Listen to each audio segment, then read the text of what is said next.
জবানের অপব্যবহার করলে, সঠিক ব্যবহার না করলে, জবানের হেফাজত না করলে, নিয়ন্ত্রণ না করলে দুনিয়াতে যে বিপদে পড়ে, এটার নজিরের জন্য পুরাণ কাহিনীর দরকার নাই, নগদ 5 তারিখই যথেষ্ট।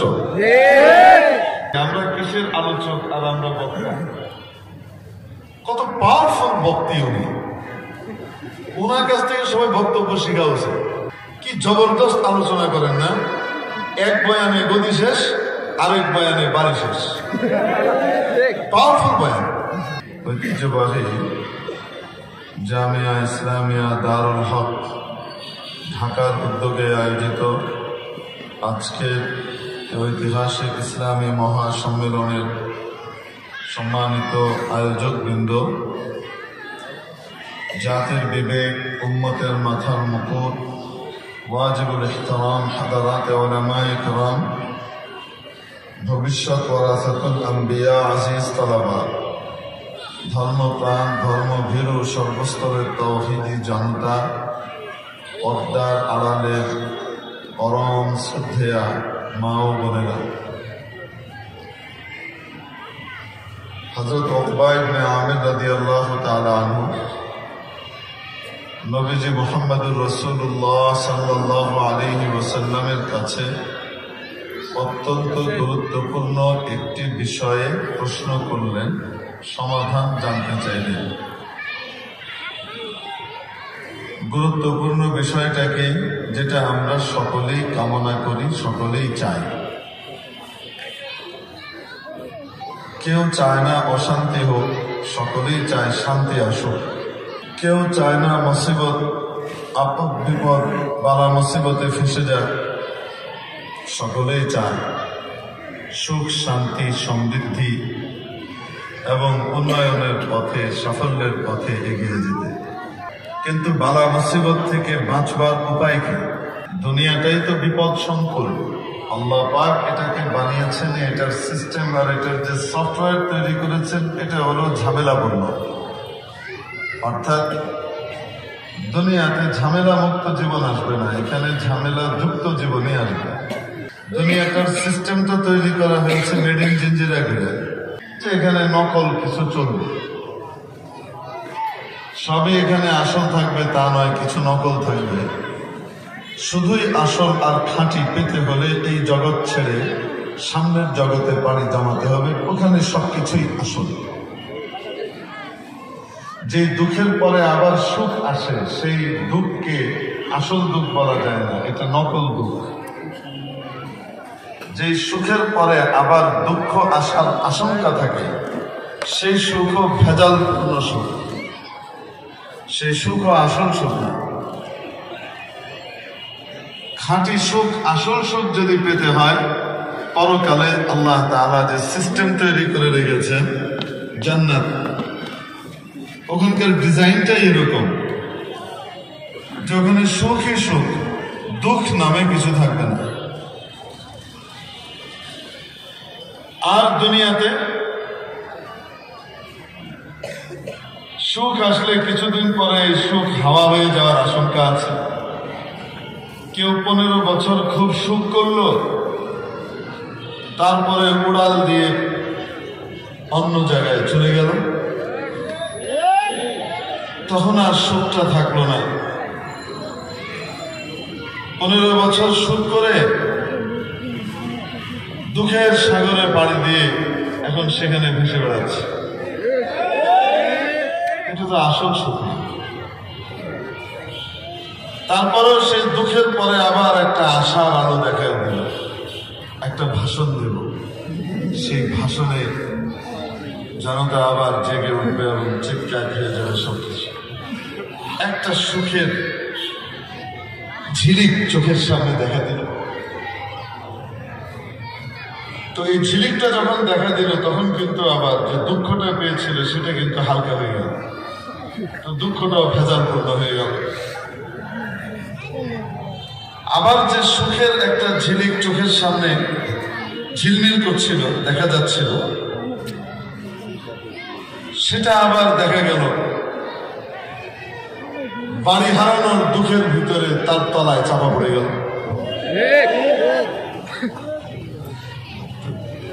মনে করেন সুখের পরে দুঃখ, দুঃখের পরে সুখ। তো কোন সুখও স্থায়ী হচ্ছে না, কোন দুঃখও স্থায়ী হচ্ছে না, ঠিক না? অথচ জান্নাত এমন এক জায়গা, বেহেশতা যা কে আজারে নবাশাদ কাছে রাবা কাছে কারে নবাশাদ। বেহেশত এমন জায়গা যেখানে কোনো কষ্টের লেশমাত্র নেই, সুখ আর সুখ। আমি মাঝে মাঝে চিন্তা করতাম আর কি যে জান্নাতে খালি সুখই আর সুখ হবে, বেশি বালা বালানা বলে যে একটা কথা বলে, তো সেখানে এত সুখ কি সইতে পারবো? মানে সুখটা কি ভালো লাগবে? একটু আবার দুঃখের সিস্টেমের ভিতরে এসে আবার সুখ পাইলে সুখটা তাজা হয়।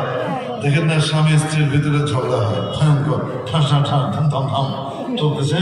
এদিক থেকে ফ্রিজ দিয়ে খেলতেছে একজন প্লেট মেয়েরা, আরেকজন ওদিক থেকে চামচ মেয়েরা কি করতেছে, এইম প্র্যাকটিস করতেছে, টার্গেট প্র্যাকটিস করতেছে, চলতেছে ধাই ধাই।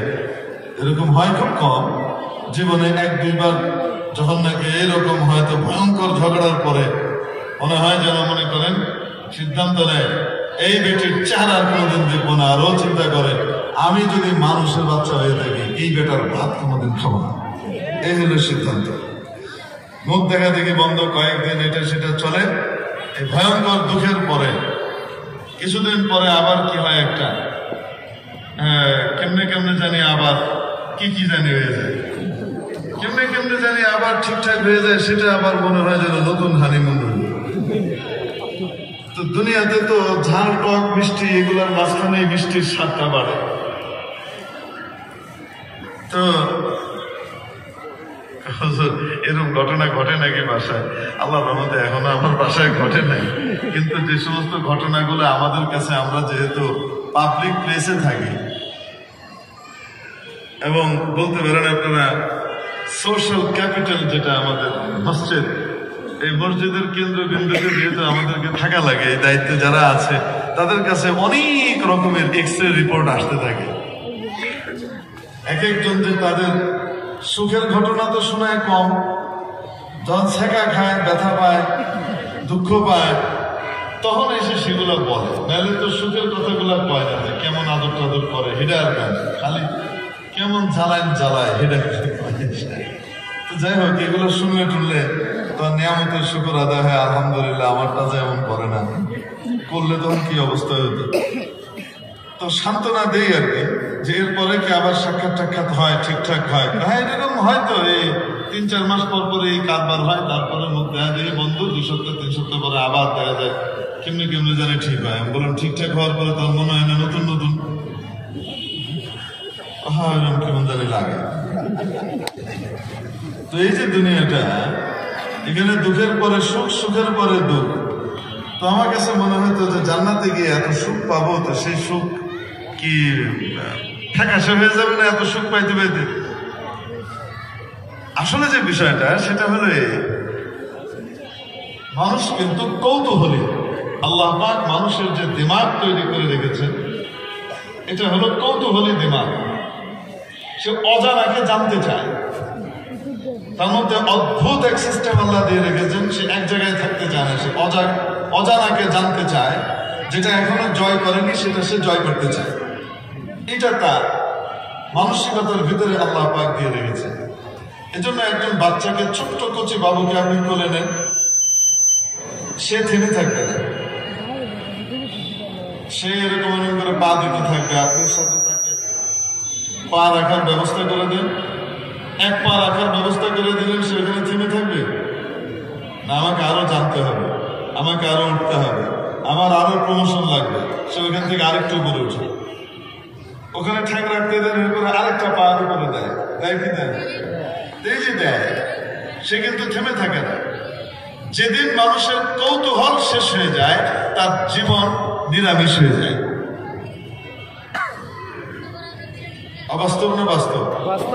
মানুষের দেখবেন, কোন মানুষ যদি হতাশ হয়ে যায় আর তার জীবনের সকল কৌতূহল শেষ, এখন আর তার নতুন কিছু জানবার, পাওয়ার, নতুন কিছুতে পৌঁছবার তার কোনো ইচ্ছা আর এখন আর নাই, তো তার জীবন ওই দিনই মনে করেন মালাকুল মউত আয়া পড়ছে, ওই মনে করেন নিরামিষ হয়েছে। ফিনিশ, বুঝতে পারছেন?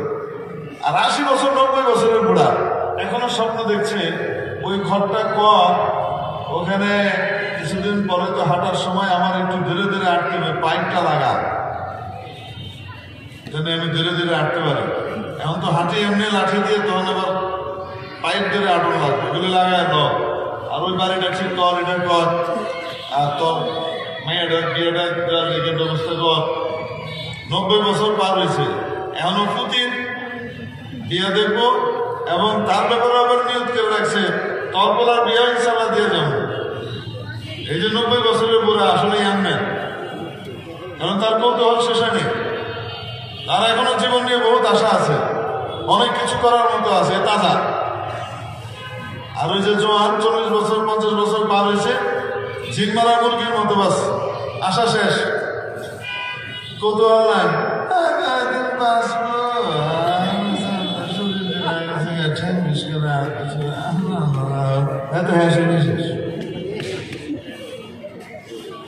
জান্নাতের ভিতরে আল্লাহ পাক মানুষের কৌতূহল উত্তরোত্তর বৃদ্ধি করতে থাকবে, যার কারণে মজা কোনোদিন নিরামিষ হবে না, ওটা শেষ হবে না।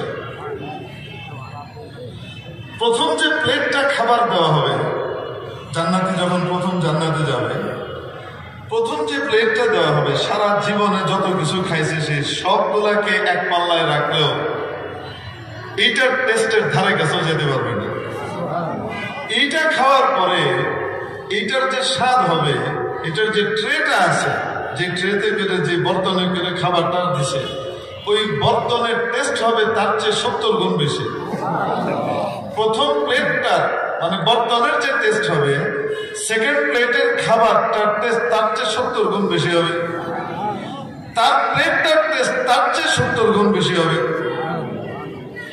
মজার ব্যাপার হলো, দেখতে তো একরকমই হবে, কিন্তু টেস্ট ডিফারেন্ট হইতে থাকবে, আকাশ পাতাল ব্যবধান হইতে থাকবে। যেমন দুনিয়াতে আপনারা মাটির ব্যাংক দেখছেন, মাটির ব্যাংক, এই যে আম বানায়, কাঁঠাল বানায়, উপরে একটা ছিদ্রি থাকে, ভিতরে ফাঁকা, পোলাপেন পয়সা বলবো, দেখছেন? তো এই যে মাটির ব্যাংকটা, এই ব্যাংকটা খাইতে কেমন? কন্যা কেন এটা খাইতে কেমন? খুব মজা না? মাটির স্বাদ দেখতে তো একদম পুরো চোষা আমের লাগে, দেখতে তো আপনার কি কয় আম্রপালের মতো না, তারপরে লেখানোর মতো, ফজলের মতো, জবরদস্ত আম দেখতে, আর রংটা তার চেয়ে সুন্দর, কিন্তু খাইতে গেলে মাটি বাইরে, গোড়ার ডিম। আর আসল আমটা খাইতে কেমন লাগে? সুবহানাল্লাহ।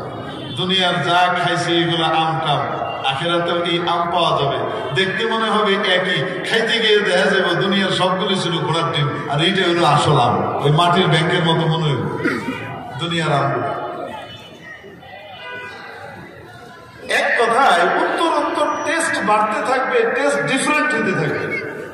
তো মানুষের আগ্রহ থাকবে যে সামনের টেস্টটা কেমন হয়, দেখি এর পরেরটা কেমন হয়, এর পরেরটা কেমন হয়, এইভাবে করতে করতে করতে করতে lakh lakh billion billion billion billion crore crore বছর পার হয়ে যাবে, আরো বছর পার হয়ে যাবে, তার জিন্দেগি শেষ হবে না।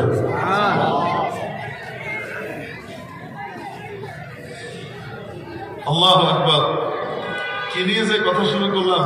কথা শুরু করছিলাম এক জিনিস নিয়ে, আল্লাহ রয়ে গেছে আরেক দিকে। কি করব?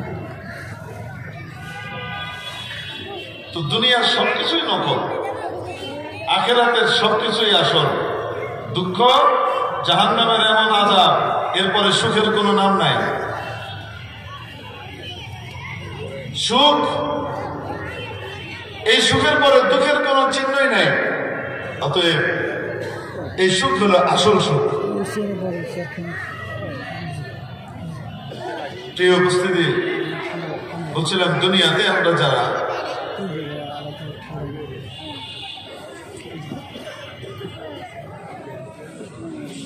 বসবাস করি, আমরা সবাই চাই ভেজাল মুক্ত জীবন, নিশ্চিন্ত জীবন, আপদ বিপদ বালা মুসিবত থেকে পরিপূর্ণ মুক্ত থেকে চলবো। কিন্তু যেহেতু সিস্টেমটাই আপদ বিপদ বালা মুসিবতে, তো এখানে আপদ বিপদ বালা মুসিবত তো কি করবে, আসবে। কিন্তু এই বিপদ গুলার মধ্য থেকেও 32 দাঁতের মাঝখানে জীব যেমন নিজেকে সংরক্ষণ করে হেফাজত করে, ওইভাবে কিছু মানুষ বেঁচে যায় আপদ বিপদ থেকে, মুসিবত থেকে, ঝঞ্ঝাট থেকে সে বেঁচে যায়। হযরত উকবা ইবনে আমির রাদিয়াল্লাহু তাআলা আনহু জিজ্ঞেস করছেন, ইয়া রাসূলুল্লাহ, আমি মুক্তি চাই, নাজাত চাই দুনিয়া আখিরাতে, যেহেতু উল্লেখ করেন নাই দুনিয়ার না আখিরাতে, অতএব উভয় জগতের প্রশ্ন এবং উত্তর উভয় জগতের। আমি বাঁচতে চাই, শান্তি চাই, মুক্তি চাই। কিসের মধ্যে মুক্তি, কিসের মধ্যে পরিত্রাণ একটু বলে দেবেন? আল্লাহ হাবিব সাল্লাল্লাহু আলাইহি ওয়াসাল্লাম দুনিয়া আখিরাতের সমস্ত বালা মুসিবত থেকে মুক্তির যে পথ বলে দিলেন, যে তুমি বেঁচে যাবা, বেঁচে যাবা, বেঁচে যাবা মাত্র 3টা কাজ করলে। কয়টা কাজ? 3টা কাজ করলে তুমি দুনিয়া এবং আখিরাতে বিপদ আপদ থেকে বেঁচে যাবে। নাম্বার 1, আমসিক আলাইকা লিসানাক, তোমার জবানকে, তোমার মুখকে সংযত করো। জবানকে যদি মানুষ সংযত না করে, নিয়ন্ত্রণ না করে, সদ্ব্যবহার না করে, আর জবানের মুখের জীবের অপব্যবহার করে, তাহলে সে দুনিয়াতেও পেরেশানির মুখোমুখি হয়, আখিরাতেও পেরেশানির মুখোমুখি হবে। আর যদি সদ্ব্যবহার করে, জবানকে কন্ট্রোল করে, তাহলে দুনিয়াতেও সে শান্তি পাবে, আখিরাতেও সে শান্তি পাবে।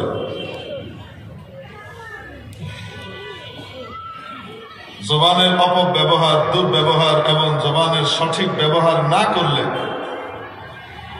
জবানের অপব্যবহার করলে, সঠিক ব্যবহার না করলে, জবানের হেফাজত না করলে, নিয়ন্ত্রণ না করলে, দুনিয়াতে যে বিপদে পড়ে, এটার নজিরের জন্য পুরাণ কাহিনীর দরকার নাই, নগদ 5 তারিখই যথেষ্ট। আমি মাঝে মাঝে চিন্তা করি, আমরা কিসের আলোচক আর আমরা বক্তা। কত পাওয়ারফুল বক্তি উনি, ওনার কাছ থেকে সবাই বক্তব্য শেখা উচিত। কি জবরদস্ত আলোচনা করেন না, এক বয়ানে গদি শেষ, আরেক বয়ানে বাড়ি শেষ। পাওয়ারফুল বয়ান, বুঝাতে পারিনি মনে। এখনো যদি বুঝে যে না, জবান বন্ধ রাখা দরকার, কিছু কিছু সময় জবান হেফাজত করা দরকার, কিছু সময় চুপ মেরে জিম মেরে বেয়ে দেওয়া লাগে, কথা কইতে নাই, সময়ের সুযোগ দেয়। বাচ্চাকে শিকার পেটিকোটার সবকিছু খুললে রেখে দেয় নাই, ওগুলি লয়ে আইবার দিছে। আল্লাহর শুকর আদায় করি, বাঙালি জাতির শুকরিয়া আদায় করি, যা তোমরা আমাকে কাপড় চোপড় সহ করে আসার জন্য সুযোগ করে দিয়েছো, আমাকে যে ও করো নাই। এটা শুকরিয়া আদায় করা দরকার, চুপচাপ বয়ে থাকা দরকার, কথা কওয়া দরকার নেই, চুপ মেরে থাক। চুপ করে থাকবার পারে না, গালি বাবার বন্ধ, একবারে কয় আর একটা বিড়া করে, বুঝেন নাই মনে হয়? আর 15 বছরের তখ্ত তাওস চলে গেছে এক বাক্যে, রাজাকারের বাচ্চার নাতি পুতিরা মেটাবি, এই একটাই তো আমরা গেলি পানিতে গদি শেষ। আর আরেক ভাষণ মারলো, ছাত্র জনতাকে জাগায় দিবে, ছাত্র জনতা জাগছে তো ঠিকই, বাড়ি শেষ। চুপ করে থাকলে বেঁচে যাবে, আর যদি চুপ না করে থাকে আবার এ করে, তো আল্লাহ জানে পরের বয়ানে কি শেষ হয়, আল্লাহ জানে পরের বয়ানে কি শেষ হয়। এই জন্য জবানের হেফাজত না করলে, জবান নিয়ন্ত্রণ না করলে দুনিয়াতে যে মানুষ মুসিবতে পড়ে, এটা কি বলে দেওয়ার দরকার আছে না? এটা পরিষ্কার, এটা শুধু ওনার জন্য নাকি আমাদের সবার জন্য? মেরে মুখতারাম দোস্ত, ঠিক তেমনি ভাবে জবানের হেফাজত না করলে দুনিয়ার সাথে সাথে আখিরাত বরবাদ হয়ে যায়। নবী পাক সাল্লাল্লাহু আলাইহি ওয়াসাল্লামের কাছে একজন নারীর আলোচনা করা হলো, নারী, মহিয়সী নারী, এত আবেদা, এত জাহেদা, এত দান সৎকারী। যুকিরাত ইমরাতুন ইনদা রাসূলিল্লাহি সাল্লাল্লাহু আলাইহি ওয়াসাল্লাম বিকাসরাতি সালাতিহা ওয়া কাসরাতি সিয়ামিহা ওয়া কাসরাতি সাদাকাতিহা। এক মহিলার আলোচনা করে, ইয়া রাসূলুল্লাহ, নামাজ তো 5 ওয়াক্ত পড়ে, সারা দিন রাত নফল পড়তে থাকে, রমজান একটি রোজা তো রাখেই, সারা বছরই প্রায় নফল রোজা রাখে, আর দান সদকা খয়রাত কেউ ফেরে না খালি হাতে ঠাই, গেলে দিবি, এত দানশীল। গায়রা ইয়া রাসূলুল্লাহ, ছোট্ট একটা খুঁত আর ত্রুটি ওনার আছে, সেটা কি? আন্নাহা তুদি জারাতাহা বিলিসানিহা। ওই মহিলা তার নিজের জবান দিয়ে, মুখ দিয়ে প্রতিবেশিনীকে কষ্ট দেয়। শুধু এই একটা অপকর্ম, বাকি সব নেক আমল।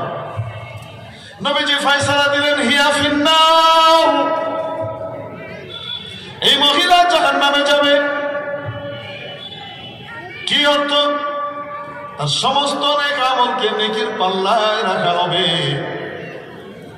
মুখের অপব্যবহারের যে আমলটা, এটাকে আরেক পাল্লায় রাখা হবে। ওই পাল্লাটা ওজনদার হয়ে যাবে, ভারী হয়ে যাবে, নেক আমলের পাল্লা হালকা হয়ে যাবে, ফলাফল জাহান্নাম। জবান যদি ঠিক না রাখে, আখিরাত বরবাদ হয়ে যায়। নবীজি সাল্লাল্লাহু আলাইহি ওয়াসাল্লাম ইরশাদ করেন, কিয়ামতের দিন মানুষকে মুখটাকে মাটির দিকে দিয়ে, পাটাকে উঁচু করে ধরে, উপর করে টেনে হিচড়ে ছেঁচড়িয়ে নিয়ে জাহান্নামে নিক্ষেপ করা হবে। যেই কারণে, সেটা হলো হাসাইদু আলসিনাতিহিম, মুখের কামাই, তার মুখের ফসলের কারণে এই কাজটা করা হবে। উপর করে ধরা হবে, যেই মুখ দিয়ে এই অপব্যবহার করছে, সেই মুখটাকে মাটিতে ছেঁচড়ে নিয়ে যাওয়া হবে, এবারে ধুলো জায়গা দিয়ে নিয়ে তারপরে জাহান্নামে নিক্ষেপ করা হবে। কিসের কারণে? জবানের কারণে। জবান আদমিরা কুনদ শর্মসার, জবান আদমিরা কুনদ বাওয়াকার। বিশ্বকবি, দার্শনিক, বিশিষ্ট সমাজ বিজ্ঞানী, রাষ্ট্রবিজ্ঞানী, বিশিষ্ট ইসলাম বিদ্যা মহাকবি আল্লামা শেখ সাদি রহমতুল্লাহ আলাইহি বলেন, মুখের কারণে মানুষ অপমানিত, লাঞ্ছিত, অপদস্থ হয়। আর এই মুখের কারণেই, জবানের কারণে মানুষের ইজ্জত, সম্মান এবং উন্নতি ঘটে, গ্রহণযোগ্যতা ঘটে। কিসের দ্বারা হয়? জবানের দ্বারা হয়। মেরে মুহতারাম দোস্ত, হাদিস শরীফের মধ্যে এসেছে, আল্লাহ আল্লাহ, আল গীবাতু আশাদ্দু মিনাজ জিনা। গীবত জিনার চেয়ে ভয়ঙ্কর। অথচ জিনা কত ভয়ঙ্কর কাজ আপনারা, আমরা সকলেই জানি। জিনাকারী যারা এই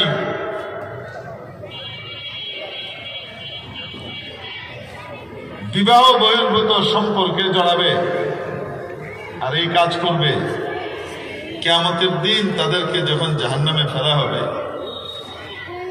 হাজির করা হবে, তাদের গোপনাঙ্গ দিয়ে এমন দুর্গন্ধ বের হবে, গোটা হাসরবাসী অতিষ্ঠ হয়ে যাবে। সবাই জানবে দুনিয়াতে এই কাজ করছে, সবাই জানতে পারবে, বাবার সামনে, মায়ের সামনে, দাদার সামনে, দাদির সামনে, নাতির সামনে, কলিগের সামনে, ছোটর সামনে, বড়র সামনে, সবার সামনে, সবাই দেখবে এই দুর্গন্ধ কেন আসছে, এই কাম করতো। নবীজি সাল্লাল্লাহু আলাইহি ওয়াসাল্লামের স্বপ্ন ওহী, একদিন স্বপ্নে দেখেন ফেরেশতা আসছেন, দুজন মিলে বলেন চলেন ঘুরে আসি। বিভিন্ন জিনিস দেখালেন, তার ভিতরে একটা জায়গা দেখলেন বিরাট এক তান্নুর, তন্দুর রুটি বানানোর জন্য যে তান্নুর থাকে, ওই তান্নুর থেকে তন্দুর রুটি গয় আর কি, তান্নুরি রুটি। আচ্ছা, এটা এরকম করতেছে কেন? আল্লাহ নেক বান্দা দেখেন তো একটু মুরব্বী, একটু দেখেন, একটু কমে দিলে তো হয়, বানানোর দরকার থেকে। তো এরকম তান্নুরের মুখটা থাকে ছোট, পেটটা থাকে এরকম পিপের মতো বড়, বিশাল বড় এরকম একটা তান্নুর, যার মুখটা একেবারে দাইয়ের ছোট, আর ভেতরে আগুন জ্বলছে, তার মধ্যে কিছু উলঙ্গ নারী পুরুষকে ফেলে দেওয়া হয়েছে, আর তারা ওটার ভিতরে জ্বলতে জ্বলতে তাদের ঢাক চিৎকারে, আগুনের তীব্রতা এত বেশি, ধাক্কায় একদম মুখের কাছাকাছি পর্যন্ত চলে আসে। সে মনে করে যে এই মুহূর্তে আমি ধরে কোনো মতে হয়তো বেরিয়ে যাব। যখনই সে মুখের কাছাকাছি এসে একদম বেরিয়ে যাওয়ার উপক্রম হয়, আগুনের আরেকটা শিখা এসে তাকে পেঁচিয়ে নিচে নিয়ে যায়। এইভাবে এই নারী পুরুষদের আগুনের মধ্যে আযাব চলছে। জিজ্ঞেস করলেন এটা কি? বললেন সামনে চলেন। পরে যখন নবীজি ব্যাখ্যা করেছিলেন, সেই ব্যাখ্যা করেছিলেন সেটা হলো এই যে ফেরেশতারা নবীজিকে বলে দিয়েছে ওই তন্নুরের ভিতরে উলঙ্গ যে নারী আর পুরুষকে জ্বলতে দেখেছেন তারা হলো যারা দুনিয়াতে ব্যভিচার করত, জিনা করত।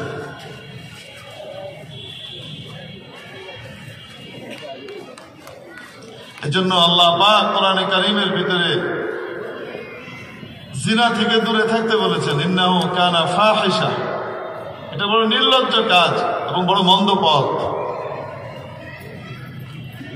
এই কাজের ধারে কাছে যেও না। অন্যান্য আমলের ব্যাপারে বলেছেন এটা করো না, এটা করো না, এটা করো না। আর জিনার ব্যভিচারের ব্যাপারে বলেছেন লা তাকরাবুজ জিনা, তার কাছেও যেও না। করা তো বহুত দূরের কথা, যে সমস্ত কাজ ভবিষ্যতে ওইটা পর্যন্ত পৌঁছে দিতে পারে ওগুলারও কাছে যেও না।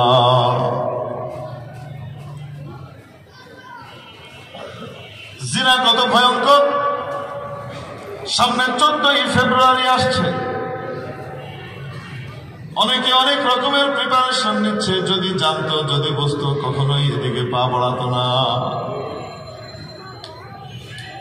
এটা একটা অভিশপ্ত দিন হয়ে গেছে গোটা বাংলাদেশে। সারা বছর মিলেও মনে হয় কোন এমন একটা দিন পাওয়া যাবে না যেই দিনে আল্লাহকে মানুষ এই পরিমাণ অসন্তুষ্ট করে, যে দিন এই 14ই ফেব্রুয়ারিতে যেটা করে। ঠিক।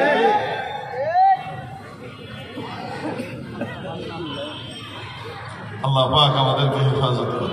আমিন। শবে বরাত এই দিনটাই পড়ছে, কমপক্ষে এই মাসে এই বছর। ও আমার বাবুরা, এই বছরটা কমপক্ষে আল্লাহর রাস্তে শবে বরাতের সম্মানের দিকে তাকিয়ে, তোমার ভবিষ্যৎ জীবনের সুখের দিকে তাকিয়ে এই দিনটায় বের হয়ে যাবে। এই দিনটায় কোনো গুনাহ করো না। বয়ফ্রেন্ড তোমাকে সুখ দিতে পারবে না, গার্লফ্রেন্ড তোমাকে সুখ দিতে পারবে না, তোমার প্রেয়সী তোমাকে সুখ দিতে পারবে না। সুখের মালিক তো আল্লাহ।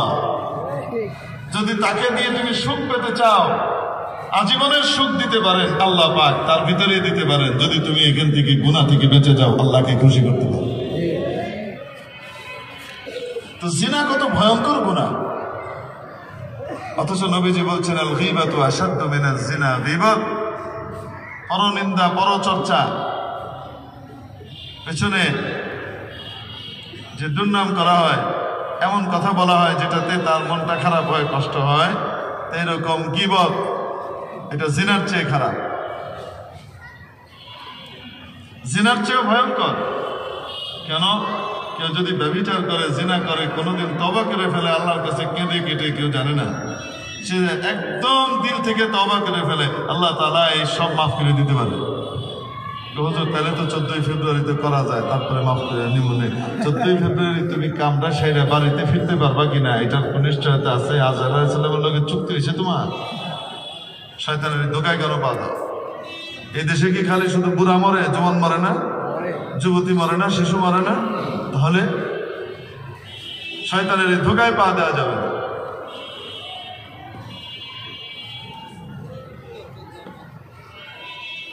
কি বলছিলাম?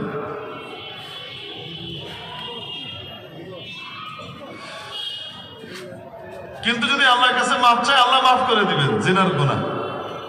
গীবত, যতক্ষণ পর্যন্ত যার গীবত করেছে সে মাফ না করবে, আল্লাহ মাফ করবেন না।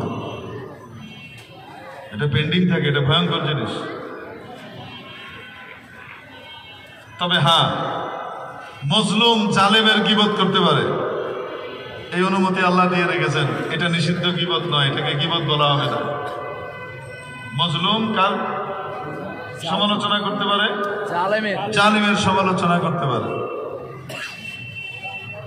আমার দেশের সম্পদ, আমার বাড়িঘর থেকে যদি কেউ লুটপাট করে কোনো কিছু নিয়ে যায় ডাকাত, তাহলে সে ডাকাত জানেন না, তা আমি ডাকাতের সমালোচনা করতে পারবো না?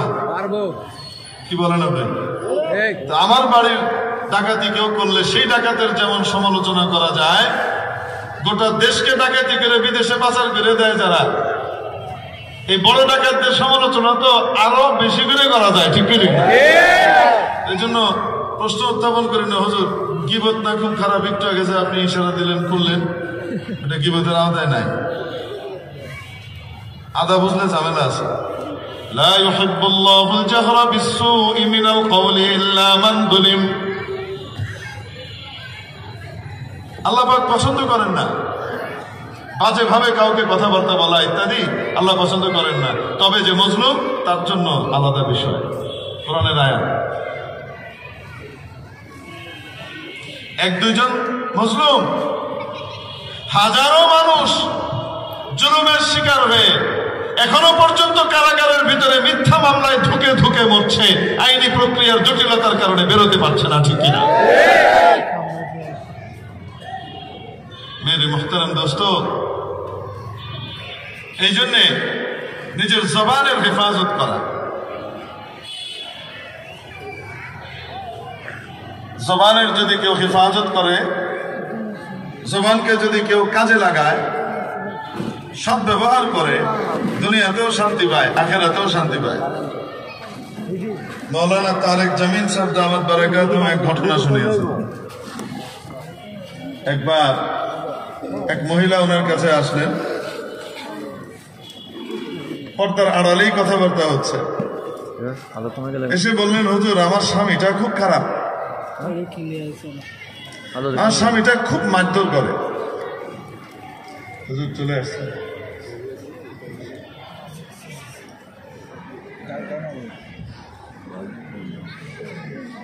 আহলান ওয়া সাহলান, আহলান ওয়া সাহলান, মারহাবা।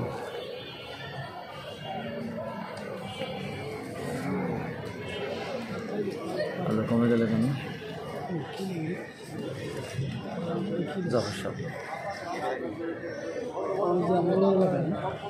ডালখানা করে পিছনে দুইজন তিনশো যাও আল্লাহু আকবার। তো আমার স্বামীটা খুব খারাপ, ঘরে ঢুকেই বাজে কথা বলে আর মারধর করে। মাওলানা তারেক জামিল সাহেব দামাত বারাকাতুহু বলেন, তা আমি কি করব? মহিলা বলেন, আমাকে একটা তাবিজ দেন। উনি বলেন, আমি একটা কাগজের ভিতরে কিছু রেডি টেডি করে গড়িয়ে টড়িয়ে তাকে দিয়ে দিলাম, দিয়ে বলে দিলাম যে দেখো, তাবিজ এক একটা এক এক ভাবে ব্যবহার করতে হবে। কোনোটা তো হাতে বাঁধে, কোনোটা গলায় বাঁধে, কোনোটা কোমরে বাঁধে। এইটার যে ব্যবহার পদ্ধতি, সেটা হলো যে যখন স্বামী ঘরে ঢুকবে, সাথে সাথে মাড়ির দাঁতের ফাঁকের মধ্যে দিয়ে ওটাকে চেপে ধরতে হবে। যত জোরে চাপ দিবেন তত বেশি অ্যাকশন হবে। কিছুদিন পরে ওই মহিলা আবার এসছে, এসে বললেন, হুজুর আপনার তাবিজে জবরদস্ত কাজ হয়েছে, এবং আলহামদুলিল্লাহ আমার স্বামী এখন এত ভালো হয়ে গেছে, মারধর করা তো দূরের কথা, গালমন্দও করে না, রাগারাগিও করে না, আমাকে এখন খুব আদর সোহাগ করে, খুব মহব্বত করে আমাকে। আপনার তাবিজে খুব কাজ হয়েছে। হযরত মাওলানা বলেন যে আসলে তো আমি ওখানে কিছুই লিখি নাই, আমি ওটা রেডি করে দিছি, আসলে আমি তার জবানটা বন্ধ করার ব্যবস্থা করছি, মুখটাকে যেন কন্ট্রোল করে ফেলতে পারে। কারণ বাহির থেকে যখন স্বামী আসে তার মেজাজ এমনি গরম থাকে, আর এই বেচারিও চুলার পাশে থাকে, তারও দিমাগ গরম থাকে। অপ্রাপ্তির বিষয়গুলো দেখার পরে কার উপরে ঝাড়বে? কাছের মানুষের উপরেই ঝাড়ে। তো মেজাজ যখন খারাপ হয় তো দুজনই সমান তালে কথা কইতে থাকে, তারপরে আস্তে আস্তে ম্যাট ধরে যায়, বেচারি দুর্বল ম্যাট খায়। তো যখন জবান বন্ধ হয়ে গেল, মুখের ভিতরে মাড়ির দাঁতে এরকম করে চাপ দিয়ে ধরতে বলা হলো, এখন স্বামী যখন এসে ওই আজে বাজে কথা বলতেছে, এখন তো ওই কাগজ আর ওই যে তাবিজ চাপ দিয়ে ধরে রাখছে। তোর বাবার বাড়ি নেই, কথা তো বেরিয়েছে না, তাবিজের উপরে আমল করতেছে, চাপ দিয়ে ধরে রেখেছে। এখন একটা পর্যায়ে স্বামী দেখে, আরে আমার বউ তো বড় ভালো হয়ে গেছে। কারণ একতরফা বোলিং কতক্ষণ করবে, ক্রিজে তো ব্যাটসম্যান নাই, একা একাকে বোলিং করা যায় না, কতক্ষণ করবে? তো করতে করতে দেখে যে হ্যাঁ রে, এই মেয়ে তো কোনো জবাবই দেয় না। এরকম অবলা একটা মেয়ের সাথে খারাপ আচরণ করা কি ঠিক? আস্তে আস্তে আস্তে আস্তে তার ভিতরে মায়া মহব্বত তৈরি হয়েছে, তার ভিতরে মানবতা জাগছে এবং সে তার স্ত্রীকে মহব্বত করা শুরু করে দিয়েছে। জবানের হেফাজত, দুনিয়াতে শান্তি পেয়ে গেল। মেরে মুহতারাম দোস্ত, জবানের হেফাজত করে জবানের সৎ ব্যবহার যদি করে তো তাহলে আখিরাতেও সে নাজাত পেয়ে যাবে। বিশাল বড় বড় আমলের বদ আমলের পাহাড় থাকবে একদিকে, আর আরেক দিকে তার জিক্রুল্লাহ পর্চা রাখা হবে। হাদিস শরীফের মধ্যে আসে, এক ব্যক্তিকে কিয়ামতের দিন আনা হবে, ইলা মুনতাহা বাসারি, দৃষ্টির শেষ সীমা পর্যন্ত তার কি থাকবে? বদ আমল আর বদ আমল, কোন নেক আমল নাই। ফেরেশতাকে জিজ্ঞেস করবেন, আল্লাহ পাক কোন নেক আমল তার আছে নাকি?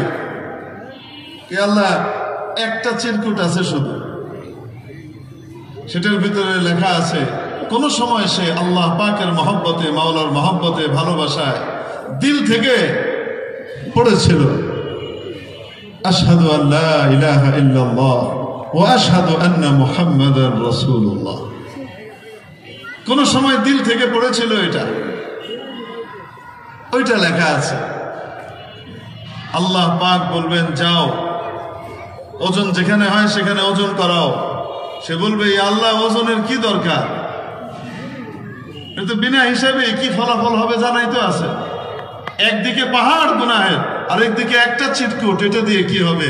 আল্লাহ পাক বলবেন, যাও যে ওজন করাও, আজকে তোমার উপর জুলুম করা হবে না।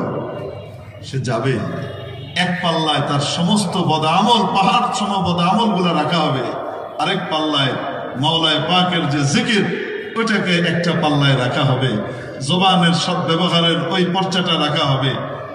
এই পাল্লা ভারী হয়ে যাবে, ওইটা হালকা হয়ে যাবে। জবানের সৎ ব্যবহার করলে কিয়ামতের দিন এই জবানের কাজটাই বড় ওজনদার হিসেবে আসবে। কালিমাতানি হাবিবাতানি ইলার রহমানি খফিফাতানি আলাল লিসান সাকিলাতানি ফিল মিজান সুবহানাল্লাহি ওয়া বিহামদিহি সুবহানাল্লাহিল আযীম। কিয়ামতের দিন হযরত আবু হুরায়রা রাদিয়াল্লাহু তাআলা রাসূল পাক সাল্লাল্লাহু আলাইহি ওয়াসাল্লাম থেকে বর্ণনা করেন যে নবীজি ইরশাদ করেছেন, দুটি বাক্য আল্লাহর কাছে বড় প্রিয়, উচ্চারণ করা একেবারে সহজ, জবানের উপরে বড় হালকা, অথচ কিয়ামতের দিন ওজনের মধ্যে বড় ভারী হবে, বড় ওজনদার হবে। এটা তো জবানের আমল। যদি সহি তরিকায় মানুষ জবানের হেফাজত করতে পারে তো তাহলে জান্নাতের গ্যারান্টি রাসূল পাক সাল্লাল্লাহু আলাইহি সাল্লাম দিয়ে রেখেছেন। যে ব্যক্তি আমাকে তার 2 রানের মধ্যবর্তী অঙ্গ এবং 2 চোয়ালের মধ্যবর্তী অঙ্গ, এই দুইটা জিনিসের অপব্যবহার হবে না, এটার গ্যারান্টি দিবে, আমান লাহুল জান্নাহ, আমি তার জন্য জান্নাতের গ্যারান্টি দিচ্ছি। জিরমুহুমা সগীর ওয়া জুরমুহুমা কাবীর, আকৃতি তো এই দুইটা অঙ্গের ছোট, কিন্তু অপরাধ বড় বড়। সৎ ব্যবহার করলে সওয়াবও অনেক বড়। তো এক হলো শান্তি পেতে হলে নিজের জবানকে নিয়ন্ত্রণ করা। 2, ওয়াল ইয়াসাকা বাইতুক, তোমার বাড়িটা যেন তোমার জন্য প্রশস্ত হয়।